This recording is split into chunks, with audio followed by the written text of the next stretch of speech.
वहिनी, ह्या सगळ्या साड्याच होता का? हो ना ताई, ह्या सगळ्या साड्याच आहेत. वहिनी, ह्या साड्या दिसायला तेवढ्या छान दिसायला रंग याचे खूप छान आहेत, पण ना याची क्वालिटी तेवढी चांगली दिसना झाली. कुठून घेतल्या अशा भंगार साड्या? सोने, तुला काय करायचंय? कपडे कसे असो, क्वालिटी कशी असो त्याची, तुला काय घालायचे नाहीत काय नाहीत? कशाला बडबडायली इथं येऊन भंगार बिंगार बोलायली? ओ, तुम्ही ताईला असं का म्हणून बोलायली? बोलू नका की, वाईट वाटायचं होय की ताईला. ताईला साड्या आवडल्या नसतीला, तुम्ही कशाला विनाकारण मधामधी पडायला नंद भाऊजाईच्या? वाईट वाटेल व ताईला, बोलत जाऊ नका असं फटकन काही पण. राधिका, तुला ना हिच्याबद्दल काहीच माहिती नाही. हिचा स्वभावच असा आहे. हिनं दुसऱ्याला नावं बोट ठेवल्याशिवाय हिचं पोटच भरत नाही. दादा, तुझी तर रंगच बदलली वहिनी घरात आली की. थांब आता, तू नावच सांगते आईला. वहिनी आल्याच्या नंतर बिघडलास म्हणून आणि मला काही पण बोलायलास. आई, तुला मी बोललोच काय? तू जे बोलतीस ना त्याचं फक्त मी प्रतिउत्तर देतो. दादा, मी तुला असं बोलले तरी काय होते जे तू मला असं बोलायलास वहिनीच्या पुढं? बहिणीला बोलायलास बायकोच्या पुढं? सोने, जरा व्यवस्थित बोल. अरे काय झालं रे, बाहेरपर्यंत आवाज यायला? एवढे भांडणं कामून करायले तुम्ही? काय रोजच्या रोज तमाशा लावलाय तुम्ही? आई, तुझ्या लेकाला समजून सांग कसा बोलायला बायकोच्या पुढं मला. आई, मी खरं सांगायलो तुला, मी काय तिला आगाव सगाव काही बोललो नाही बघ. पण ती इथं येऊन बोलायली ना, मी त्याचं फक्त प्रतिउत्तर दिले तिला. ती आतापर्यंत माझ्यासोबत भांडणं करत होती, आता तरी तिला शांत बस म्हणाव ना. हिला बोलायची तिला काय गरज आहे? माधव, तू घरात मोठा धाटा हास की र? अरे सोनीचं काय मनावर घ्यायलास? तिनं बोलली असन, ऐकून घ्यायचं आपलं गप. आवश्यकच आहे का घरामध्ये भांडणं करणं? आणि राधिका, तुला काय झालं असं हसायला? आज तर घरामध्ये हे छोट्या मोठ्या गोष्टी होता, छोटे मोठे भांडणं होतं.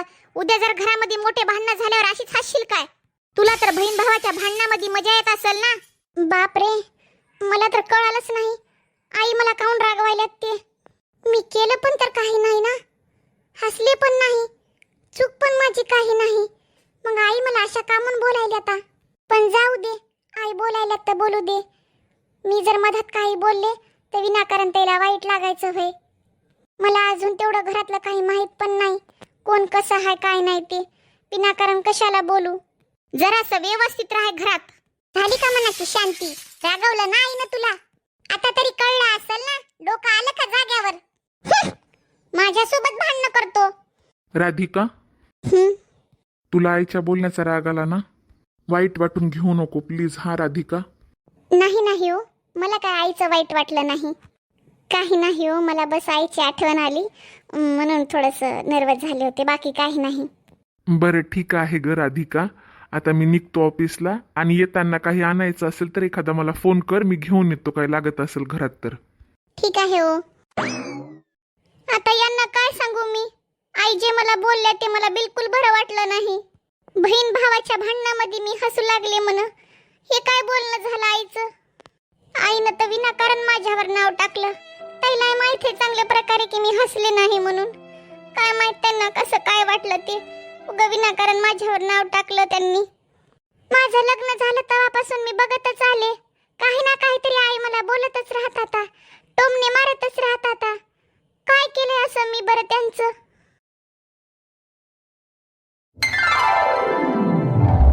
वहिनी, मला तुमची एक खूप सुंदर साडी पाहिजे बरं का, कारण माझ्या उद्या कॉलेजमध्ये ॲन्युअल फंक्शन आहे आणि ॲन्युअल फंक्शन मध्ये आम्ही सगळेजणी साड्याच घालून जाणार आहोत. तुमचं आणि माझं माप एकसारखंच आहे आणि तुमच्या साड्या बी मला लय आवडतात. सोने, मागच्या टायमाला तू जेव्हा रूम मध्ये आली होतीस तेव्हा तू साड्या बघितल्या होत्यास आणि तुला साडीचा कपडा तर लय हलका वाटला होता, चुळचुळा वाटला होता. बिलकुल चांगल्या वाटायला गेल्या तुला साड्या. तर मग आज मागायला कामून आलीस? आणि तसं पण वहिनीकडे जेवढ्या साड्या होता ना, तिच्या घालण्यात पण आल्या नाहीता. पहिले राधिकाला तर साड्या घालू दे. आई, तू बघितलं का? मी वहिनीला साडी मागायला आले. मला उद्या ॲन्युअल फंक्शनला घालायची, तर दादा मधातच बोलायलाय, नको म्हणायलाय वहिनीच्या साड्या वहिनीने अजून घातल्या नाहीता. मला म्हणायला की त्या दिवशी तर तुला साड्या आवडल्या नव्हत्या, मग आता कशाला मागायला आली? अहो ताई, तुम्ही यांच्या बोलण्याचं वाईट वाटून घेऊ नका. मी तुम्हाला साडी देते काढून. कोणती पाहिजे ती सांगा मला. पण राधिका, तुझ्याकडे साड्या होता, तेवढ्यातल्या त्या साड्यातल्या तू कोणत्याच साड्या अजून तेवढ्या घातल्या नाहीता. नवीन नवीन होता त्या. तुला राहू दे की चांगल्या चांगल्या साड्या. महागाई दिल्या होत्यास तू तिला साड्या घालायला. अहो तुम्ही पण ना काय बोलायल्या? ताईनं घातली काय आणि मी घातली काय एकच आहे. त्यांना जी साडी आवडती ती घेऊ द्या की, तुम्ही कहाला मधात बोलायल्या. हा राधिका, बराबर बोलायलीस तू. जर अशीच मिळून मिसळून राहशील ना तरच या घरात राहू शकशील तू. नाते जर टिकवायचे असतील तर सुननं खालीपणा घेवाव. आणि तू माधव नंद भाऊजाईच्या मदत पडू नको बघ. त्या दोघीला काही त्रास असेल तर मला सांग तिला, तू मदत पडत जाऊ नको. आई, सोनी जर मधामधात येऊन बोलू लागली ना तर तिला मी बराबर बोलणार बरं का. तू त्याचं टेन्शन घेऊ नको. आमच्या दोघात तू बी पडू नको. मग तुला वाईट वाटो की चांगलं? अगं राधिका, या दोघा बहीण भावाचं तर नेहमीच चालू आहे. दिवसभर भांडणं करतात एवढाले झाले तरी पण. कोणत्या ना कोणत्या गोष्टीवरून ह्याचे भांडणं होतच राहतात. तू चल बरं माझ्या सोबत, मला तुला काहीतरी बोलायचंय. या दोघांच्या नादी लागू नको, हे पागल करतील तुला. बरं आई, चल ये लवकर. हो हो येते येते. काय माहित आईला काय बोलायचंय ते माझ्या सोबत. इथं पण बोलू शकले असत्या की. रूम मध्ये बोलवायची काय गरज होती तिकडे मला बाहेर. अगं ये की ग राधिका. आईला काही बोलायचं असेल तुझ्या सोबत, जाऊन बोलून ये. हो आले आले आई. आई आई, तुम्हाला काय बोलायचं होतं बोला की. इकडे रूम मध्ये काऊन बोलवलं मला? हे बघ राधिका, तुला एकुलती एक नंद आहे आणि या घरची एकुलती एक लेक. तिने नाराज झाली की मला बिलकुल चांगलं वाटत नाही. तिला लहानपणापासून मी फुलासारखं वाढवलंय. तिच्या सगळ्या हौसा पुरवल्यात आम्ही. तिला जे लागते ते घेऊन दिलंय. तिचा एवढा लाड झाला या घरामध्ये.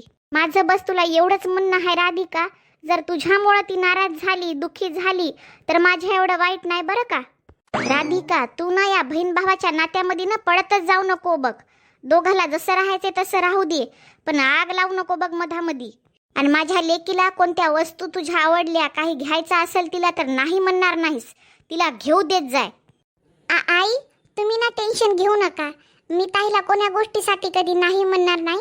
माझ्या बहिणीसारखं ठेवते तिला मी. तुम्हाला बोलण्याची वेळच येऊ देणार नाही मी कधी. बस राधिका, मला तुझ्याकडून हेच ऐकायचं होतं ना. तिला कधी उलट बोलत जाऊ नको ना, कोण्या गोष्टीसाठी रागवत जाऊ नको. तिने जसं बोलली, जसं राहिली तिच्या मनानं राहू देत जाय. बरं आई, ठीक आहे, जाय मग आता.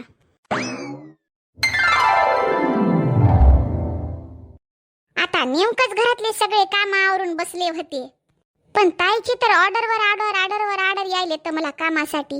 मला हेच करून द्या, मला तेच करून द्या. आता कितीतरी कराव. आई म्हणल्या की माझ्या पोरीला दुखवू नको, तिनं जसं म्हणलं तसं ऐक. आता सगळं तर करायले की बरं, पण एवढं बी काय उपित्राच करावं दुसऱ्याच्या जीवावर. आता नुसती साधी कॉफी चहा करून पिता येत नाही का बरं ताईला? इकडचा गिलास तर तिकडे ठेवून आता उचलना, आता चमचा उचलत नाहीत खाली पडलेला. सगळं मलाच करावं लागतंय. मग आता दुपारच्या टायमाला जरासा आराम करू लागला तेवढा तरी विचार कराव ना. आई तसंच करायला आणि ताई तसंच करायला. कोणत्याच कामामध्ये मदत नाही दोघींची पण. ताई लयच फायदा घ्यायला आता माझा. ताईला एवढं बी वाटत नाही की गड्या वहिनी सकाळपासून कामाला लागल्यात. दुपारचं जरासा घंटाभर पडतात, तेवढ्यातही त्या येऊन मला चहा नाही तर कॉफी नाही तर नाश्ता काहीतरी करून द्या म्हण. एवढं कुठं राहतंय का? जर ताईला कोणते घरातले कामच करता येईना गेले तर त्याच्या लग्नाच्या नंतर त्याचं कसं होईल बा? किती लाडाची लेकरा हो, पण सासर घरी गेल्यावर काही ना काहीतरी करावं लागतेच की बरं. पण आईकडे लय चूक दिसते मला. एक काही काम सांगत नाहीत आणि करू देत नाहीत. जाऊ दे बाई, मी तरी काय करू. ताईचे कर्म ताईच्या सोबत. वहिनी, तुमच्या जे लग्नाचा घागरा आहे ना गुलाबी कलरचा, ते मला पाहिजे. कारण माझ्या मैत्रिणीचं लग्न आहे तर तिथं जायचंय मला. गुलाबीवाला का? बरं ठीक आहे, थांबा तुम्ही, मी काढून देते तुम्हाला. हे घ्या ताई घागरा. थँक्यू वहिनी. हे बघ राधिका, सोनीचा दिमाग एकदम लहान लेकरासारखा आहे. तिला काहीच कळत नाही तेवढं. तिला वस्तू पण बराबर वापरता येत नाहीत. आता तू एवढा महागाचा घागरा दिलास, तिनं काही केलं तर त्याला तुझ्या मनाला चांगलं तरी वाटेल का? एवढा महाग घागरा त्या लग्नाचा. तू थोडासा तरी विचार करून देत जाय की काय द्यायचं काय नाही.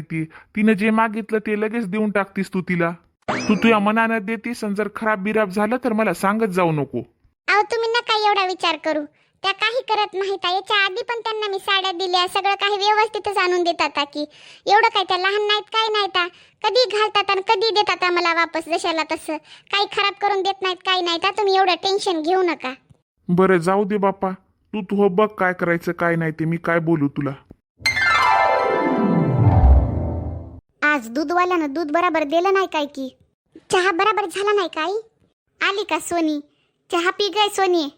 ताई काय झालं हो? एवढ्या रागात का म्हणून दिसायला तुम्ही?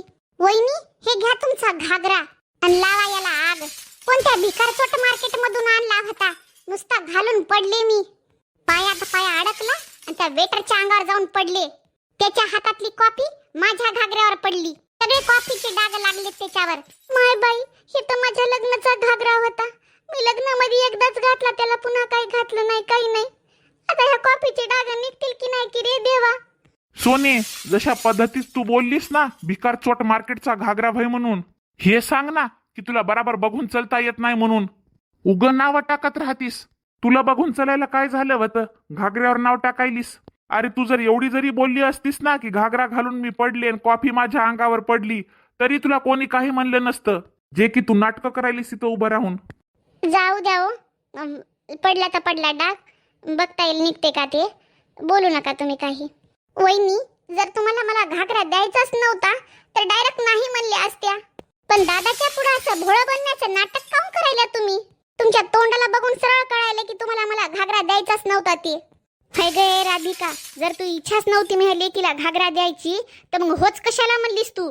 वरून दाखवायचं चांगलं आहे, मनातून काळं ठेवायचं. आव आई, असं काही नाही हो. इतर ताईला एका शब्दावर घागरा दिला, नाही म्हणले नाही, काही दुसरा शब्द वापरला नाही, काही नाही. ताईनं म्हणला घागरा द्या की मी लगेच काढून दिला. आणि आई, घागऱ्यावर जर डागही पडले असतील कॉफीचे तरी काही हरकत नाही. नाटक करते नाटक वहिनी. बघितलंस का, तुझ्यामुळे माझी पोरगी रडायली. राधिका, तुला सांगितलं होतं ना की माझ्या पोरीच्या डोळ्यात अश्रू येऊ देऊ नको म्हणून. शेवटी किती केलं तरी माझ्या पोरीला आज तू रडवलंसच ना. 1000 खेप सांगितलं असेल तुला माझ्या पोरीचं मन दुखवू नको म्हणून, तरी तुला जे करायचं तू तेच केलंस. होय बाजूला. अगं बाई सोनी, अगं बाई, तुला रडायला काय झालं? एवढी रडायली का म्हणून तू? तुझ्या वहिनीची एवढी हिम्मत नाही की तुला काही ती बोलल. घागराच तर खराब झालाय ना, दुसरं तर काही नाही. जाऊ दे, तू एवढं टेन्शन घेऊ नको. आई, तुला काय माहिती, आज माझा किती मजाक उडवलाय सगळ्यांनी ते. कोण मजाक उडवलाय तुझा? आई, आम्ही कॉफी प्यायला बाहेर गेलो होतो. ते वेटर पडाव म्हणून मी असा पाय आडवा केला तर ती कॉफी माझ्याच अंगावर पडली. आणि मग माझ्या मैत्रिणी आणि त्या वेटरच्या पुढे माझा लय मजाक उडाला. सगळेजण लय हसू लागले. आम्ही तर एन्जॉय करायला गेलो होतो, पण मजाक झाला माझा तिथं. बाई सोनी, जाऊ दे ना, या वयात तर हे होतच राहतंय. एन्जॉय करा, तुम्ही कॉफी पिया. आणि घागऱ्याचं काय आहे? जाऊ दे त्या घागऱ्याला. आता तुझा सगळ्यांना मजाक उडवलाय ना, नेक्स्ट टाइम तू त्याचा उडव. बरं जाऊ दे, तू कर आराम, फ्रेश होय ना, आराम कर. तुला काही खायचं असेल तर मला सांग, मी सांगते वहिनीला.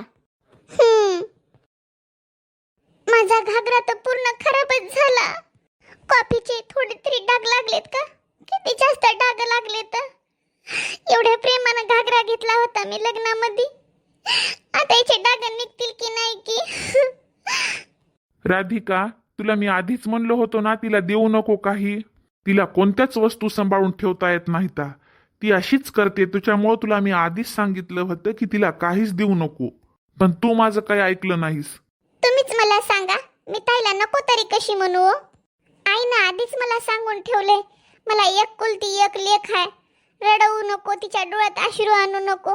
मग मी कोणा तोंडाने ताईला नको म्हणू? तू येडी हस का राधिका? तुझं स्वतःचं डोकं नाही चालत का? आई जर म्हणली उडी मारता तू उडी मारतीस का कुठं पण? आईच्या चक्कर मध्ये तू लाखाची वस्तू एखादी अशीच देशील का सोनीला? अगं राधिका, मी तिला लहानपणापासून ओळखतो. तिच्या हातात कोणतीच वस्तू देता येत नाही, नुसता निष्काळजीपणा करते तिनं. आणि तसं पण राधिका, तू आईला कशाला म्हणलीस की ताईनं जे पण मागितलं ताईला मी ते देणार म्हणून? अहो, मी तर आईनं दुःखी होऊ नये म्हणून आईला मी बोलले होते. आईच्या मनामध्ये जागा करू लागले स्वतःसाठी. मी याच्यामुळे आईला म्हणलं की मी सोनी ताईला कोणत्या गोष्टीसाठी कधी कमी पडू देणार नाही. जे पण माझ्यापाशी आहे मी ते तिला देत राहणार. आणि तसं पण हो, द्यायला काही हरकत नाही. ताई आहेत, त्यांनी मागितलं तर मी देते पण ताईला. पण आजचा घागरा त्यांनी खूपच खराब करून टाकला आणि वरतून माझ्यावरच नाव टाकलं. अरे देवा राधिका, तुझ्या अशा बोलण्यानं मला समजलं की तू किती भोळी आहेस ते. पण माझी आई किती चालाक आहे ते पण मला कळाले आता. वहिनी, हा ताई बोला की. वहिनी, माझ्यासाठी ना मॅगी बनवून द्या. पण मसालेदार मॅगी बनवा बरं का. कांदा, मिरची, टमाटर, कोथिंबीर हे सगळं टाकून बनवा. कारण मला ते ना तुम्ही बनवलेले पराठे नाही खायचे, तर त्याच्यात लय तेल गेले. आणि बरं का वहिनी, मला लय भूक लागली. तुम्ही तुमचे काम बाजूला ठेवा आणि मला सगळ्यात पहिले मॅगी बनवून द्या आणि माझ्या रूम मध्ये घेऊन या. ताई थोडंसं थांबा की, मी जरा बिझी आहे. भाजी बनवू लागले, फोडणी घालायची राहिली बघा. सगळं मसाला वगैरे करून ठेवलाय. ते झाला की लगेच मग नंतर तुम्हाला मी तुमची मॅगी बनवून देते. त्याला ऑफिसला निघायची घाई व्हायली, त्याचं बनवून लगेच तुम्हाला बनवून देते मी. नाही तर ताई मग तुम्हाला जर लई भूक लागली असेल तर तुम्ही जराशी बनवून घ्या ना, त्याचा मसाला तयार करा मॅगीचा. तोपर्यंत मी फोडणी घालते, मग लगेच तुमची मॅगी बनवून देते. वहिनी तुमचं का डोकं बिकं जागेवर आहे की नाही? तुम्ही असताना मला घरातले कामं करायला होता. ताई तुम्हाला एवढा काय राग यायलाय? मी असं काय चुकीचं बोलले तुम्हाला? एवढा राग येऊ देऊ नका की. मग तुमची हिम्मत कशी झाली मला घरातले कामं सांगायची? तुम्हाला चांगल्या प्रकारे माहित आहे की मला घरातले कामं जमत नाहीत ते. ताई तुम्हाला जर घरातले कोणते कामं जमत नसतील, मसाला तयार करता येत नसेल साधा, तर ताई हे गोष्टी कधी ना कधी तरी तुम्हाला कराव्या लागतील की नाही बरं? जास्त नाही पण ताई कमीत कमी छोट्या मोठ्या गोष्टी तरी करायला पाहिजे ना. कारण तुम्हाला पण लग्न करून दुसऱ्याच्या घरी जायचंच आहे ना, सासर घरी. तिथं तर ह्या गोष्टी कराव्याच लागतील ना ताई. वहिनी लय डोक्यावर चढून बोलू नका मला. या घरची सून आहात ना तर सुनासारखं राहा. मॅडम बनवून शिकवायची काही गरज नाही. थांबा आता तुमची काढावीच लागेल. लय झालं तुमचं. आई ए आई, अगं काय झालं ग? एवढं मोठ्या मोठ्यानं कामून आवाज द्यायलीस मला? तू बघायलीस का तुझ्या घरामध्ये काय व्हायलंय ती? आता काय झालं? काय तुझी सून मला म्हणायली की मॅगीचा मसाला तयार कर, घरातले छोटे मोठे काम कराव.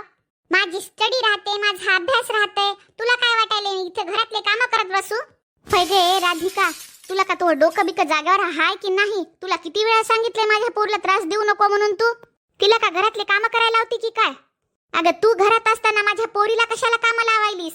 आई मी ताईला कोणते काम नाही सांगितले हो. ताईला मी फक्त म्हणलं माझी थोडीशी मदत करा. पण आई एक गोष्ट खरी आहे की ताईला छोटे मोठे तरी घरातले काम करायला पाहिजेत. कारण उद्या चालून त्यांना त्यांच्या सासर घरी थोडे तरी काम करावं लागतील की नाही? बघ आई बघ वहिनीला, त्याच्या डोळ्यात सलत असेल ना, म्हणून मला म्हणाले आता की लग्न करून सासर घरी जावं लागतंय काम शिका म्हणून. आणि वहिनी एक गोष्ट लक्षात ठेवा, माझं लग्न जरी झालं, मी माझ्या सासर घरी जरी गेले ना, तिथं जाऊन काय मी काम करणार नाही. नौकरदाराची लाईन असेल तिथं. राधिका तू ना जास्त बडबड करू नको बघ. तुझ्या कामाशी काम ठेव. माझ्या लेकीला कुठं द्यायचे आणि कुठं नाही द्यायचे ते मी माझं ठरवून घेईल. आई मी पण तर कुणाची तरी लेकच आहे की. हा मग मी काय करू? तू हा बाप भिकाऱ्या घरचा हाय. तुझी लेक महाराणीसारखी राहायची इच्छा असेल तर घरून बापाला म्हणा एखादा नौकर पाठवा कामासाठी घरी. चल ग. बापरे किती बोलतात ह्या. आज मला समजलं. इतक्या दिवसापासून मी यांच्या मागं पुढं काम करू लागले. जसं म्हणतील तसं राहू लागले. उठ म्हणलं तर उठ, बस म्हणलं तर बस. पण आज मला कळालं यांच्या मनामध्ये थोडंसं पण माझ्याबद्दल प्रेम नाही, इज्जत नाही. वहिनी हा ताई बोला की. वहिनी तुमच्याकडे जे पिवळा ड्रेस आहे ना ते मला आज द्या. कारण आज माझ्या मैत्रिणी माझ्या घरी येणार आहेत. आज मी छोटीशी पार्टी ठेवली घरी. माझ्या मैत्रिणीसाठी जे खायसाठी प्यायसाठी बनवायचं आहे ना वहिनी, मी एक लिस्ट बनवून ठेवली किचन मध्ये. ते बनवा. ते कोल्ड ड्रिंक, कॉफी, ज्यूस ते सगळं द्या बरं का वहिनी. स्वयंपाक एकदम चवदार बनवा. आणि आता ते वहिनी ड्रेस मागितलाय ना, ते ड्रेस द्या मला लवकर आता. कारण मी आता जरा घालून बघते, चेक करते कसा यायलाय काय नाही ते. थँक्यू वहिनी. राधिका पुन्हा चूक केलीस तू. तिने ड्रेस मागितला आणि तू लगेच देऊन टाकला. तिच्याजवळ का कपड्याचा ढेर कमी आहे की काय? कपाट भरून तिच्याकडे कपडे हात तरी तुझ्यापाशी येऊन मागत राहते. अहो काही होत नाही हो, पार्टी तर घरातच आहे ना. मी समजू शकतो राधिकावर दबाव टाकायली माझी आई, म्हणून राधिकानं चुपचाप कपडे काढून दिले सोनीला. अरे वा भज्याचा काय छान वास येतोय. हो वासच एवढा छान आहे तर खायला किती टेस्टी असतील. हो ताई तुम्ही खा ना. वहिनी हे काय केलं तुम्ही? तुम्हाला एक तरी काम बरोबर जमते की नाही? माझ्या या ड्रेसवर पूर्ण कॉफी पाडली तुम्ही. पण ताई सगळ्याच्या पुढे मी ताईला काही बोलू पण नाही शकत. कारण हे ड्रेस तर माझा आहे. काय सगळ्याच्या देखत माझ्यावर ओरडायला आता, जे की माझी चूक पण काही नाही याच्यामध्ये. सोनी हे किती चुकीचं वागायलीस तू. त्या दिवशी पण लग्नामध्ये तू हेच केलंस. म्हणू लागलीस की वेटर सोबत आपण मजाक करू ता. तेव्हा पण कॉफी तुझ्याच घागऱ्यावर पडली होती आणि आता पण तूच केलंस. वहिनीच्या पायामध्ये पाय टाकलास, वहिनीला खाली पाडण्याचा प्रयत्न केलास आणि ती कॉफी तुझ्या अंगावर पडली. मी हे सगळं डोळ्यानं बघितलं. मोनिका, हे काय बोलायलीस तू? विचार तरी करून बोल. माझ्यावर असं कसं नाव टाकायलीस तू? सोनी, मी जे पण बोलायले ना ते खरं बोलायले, खोटं काहीच नाही याच्यामध्ये. मी सगळं डोळ्यानं बघितलंय. तू कसं पाडलंस वहिनीला ते. त्या दिवशी पण तुझ्यामुळे झालं ना, आज पण तूच केलंस. त्या दिवशी तू कॉफी माझ्याच अंगावर पाडणार होतीस आणि पडली तुझ्या अंगावर, आणि आज पण तू तेच केलंस. माझ्या अंगावर तुला कॉफी पडा म्हणून तू पाय आडवा केलास आणि कॉफी पडली तुझ्याच अंगावर. अरे तुला दुसऱ्याचं कसंच बरं दिसत नाही हे मला माहित पडलंय. अगं पोरीवा, काय झालं? काकू, तुमच्या सोनीनं ना मुद्दामून माझ्या अंगावर कॉफी पाडली. तिने मुद्दामून वहिनीच्या पायामध्ये पाय अडकवला, का तर वहिनीच्या हातातली कॉफी माझ्या अंगावर पडाव म्हणून. राधिका, का म्हणून रडायली तू? काय झालं सांग तरी की. झालंय तरी काय इथं? ह्या काय बोलणार होता? मी सांगते काय झालंय ते. साधी एक ट्रे उचलता येत नाही यायला. ह्याच्या अशा वागण्यामुळं माझ्या अंगावर सगळी कॉफी पडली आज. माझीच मैत्रीण माझ्यावर नाव टाकायली की मी कॉफी पाडली म्हणून. सोनी, तुझ्यासारखी आम्हाला खोटारडी मैत्रीण नको. इथून पुढे आम्हाला बोलू पण नको ना, आम्ही पण तुला बोलणार नाही. चललो आम्ही. हा हा, जा ना मग. कोणा थांबून ठेवले तुम्हाला? उठा इथून, निघा आपापल्या घरी. फुकटचं खायला आले आता. ताई, तुमचं आता ना खूप झालं. मी खूप सहन केलं तुमचं. आता डोक्यावरून पाणी गेलं माझ्या. खूप झाले नाटकं तुमचे. खरं तर हे आहे की माझ्या पायामध्ये तुमचा पाय अडकवला आणि कॉफी खाली पाडली. बरं झालं मी पडता पडता राहिले, नाहीतर थुतरावर मी पण पडले असते. तुमची इच्छा होती ना की ती कॉफी तुमच्या मैत्रिणीच्या अंगावर पडावं म्हणून, पण पडली तर तुमच्या अंगावर ना. तुमची मैत्रीण तुमचं खोटं चिट्ट सगळं काढून गेली आमच्या पुढं. ऐकायले का हो तुम्ही? त्या दिवशी ना मुद्दामून यांनी माझा घागरा खराब केला होता. ती काय चूक झाली नव्हती यांच्याकडून. राधिका, त्या 4-2 पोरी काय घरी येऊन सांगितलं ताई ना तर तुला त्याचं खरं वाटायला आणि माझी लेक तुला खोटी वाटायली का? आई, माफ करा मला तुम्ही. आता हे इथून पुढे नाते नाही टिकवू शकत मी. कारण नाते ना दोन्ही साइडने टिकवले तर टिकतात, एका साइडने टिकत नसतात. आणि हे नाते टिकवण्यासाठी मी खूप प्रयत्न केला, खूप गोष्टी ऐकून घेतल्या तुमच्या मी. तुम्ही म्हणल्या तसं मी राहिले. तुम्ही उठ म्हणलं तर उठले, बस म्हणलं तर बसले. तुमच्या लेकीला कोण्या गोष्टीचा कधी त्रास होऊ दिला नाही. त्यांनी जे मागितलं मी त्याला एका शब्दात आणून दिला.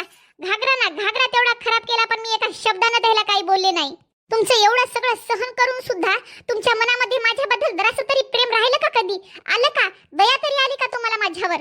कुत्र्यागत सकाळपासून संध्याकाळपर्यंत काम करत राहते घरामध्ये. कधी तुम्हाला वाटत नाही की एखादी भाजी कापून देवाव? कधी तुम्हाला वाटलं नाही की ताईनं एखादं कोणतं काम कराव? त्याला कोणत्या कामासाठी कधी नाहीच म्हणल्या तुम्ही. कोणतंही काम करावं तर मीच कराव. किती घरामध्ये नियम आणि अटी लावल्या तुम्ही. लेकीसाठी कोणती अट नाही, नियम नाही. सुनासाठी मात्र सगळे नियम आणि अटी लावल्या. सकाळी उठायचं, नाश्ता करायचा, चहा बनवायचा, सगळे घरातले काम आवरायचे, सगळ्याचं बघायचं, कोणाला काय कमी जास्त आहे सगळं बघायचं. हे सगळे काम फक्त सुनासाठीच लावले. हे नियम फक्त तुम्ही सुनासाठीच लावले, लेकीला काहीच नाही. हो आई, राधिका बराबर बोलायली. ती तिच्या जाग्यावर बराबर हाय. तिनं खोटं कधीच बोलत नाही. तिनं तिच्या मनाला मारते, पण सोनीचं तिनं बराबर करून दिलं. जे काय तिला कमी जास्त लागत गेलं तिनं कधीच मला बोलू दिलं नाही मधामध्ये. मी काही बोलायला गेलो तर ती मला चूप करत गेली. सोनीला तिच्या मनासारखे आवडीच्या साड्या असो, ड्रेस असो, सोनं नाणं काही गळ्यातले हार घालायचे असतील, तिनं गपचूप एका शब्दामध्ये दिले, तर पण मला तिनं काही बोलू दिलं नाही. पण आता बस आई, तिनं कोणाचं ऐकून घेणार नाही आणि तिला झालेला त्रास मी सहन करून घेणार नाही. मी काय बोलू तिला? हो, मला मान्य आहे की तिनं चुका केल्यात आणि तिच्या चुका मी लपवल्या. आई, सुनकडून तर तुम्ही खूप संस्काराची आशा केली. आता थोडेसे संस्कार आणि तमीज तुमच्या लेकीला पण शिकवा, नाहीतर 2च दिवसात तिच्या नवऱ्याच्या घरून ती इथं येईल तुमच्या जवळ. चला हो.